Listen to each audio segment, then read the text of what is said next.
In the far north of Europe, where the sea meets snow-covered mountains and the wind whispers ancient secrets among the pines, a feared and respected people were born, the Vikings, inhabitants of the frozen lands of Scandinavia.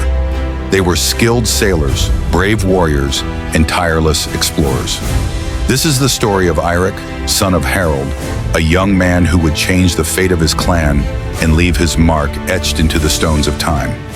Eirik grew up in the village of Fjellheim, on the edge of a deep fjord, where wooden houses stood like sentinels against the harsh winter. From a young age, he listened to the stories of the Skalds about the deeds of the gods and heroes who crossed the seas in search of glory. When he turned 16 winters old, his father gave him an axe and a leather bracelet bearing the symbol of the wolf, the mark of the warrior bloodline of the North. At 18, Eirik set sail on his first voyage beyond the sea, aboard a dragon-headed drakkar with red sails. The crew was made up of seasoned men with eyes that seemed to have witnessed every horror and wonder the world had to offer. They landed on islands to the west, faced colossal storms, and fought against other peoples. But it was on the coast of Britannia that Eirik proved himself, leading an ambush on a Saxon fortress and winning his first gold. Upon returning, he was welcomed as a hero, but fame also brought envy. Sven, the son of a rival jarl, challenged Eirik to combat during the harvest festival.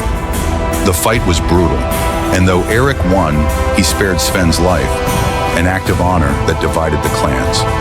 The Council of Elders feared the rivalry would lead to war, so they sent Eirik on a diplomatic mission to the south, where rumors spoke of new lands and possible alliances with distant kings.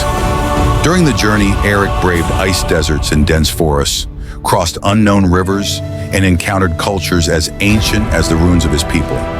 In a city deep in Frankish territory, he met Princess Adeline, with whom he forged an alliance in the name of his clan.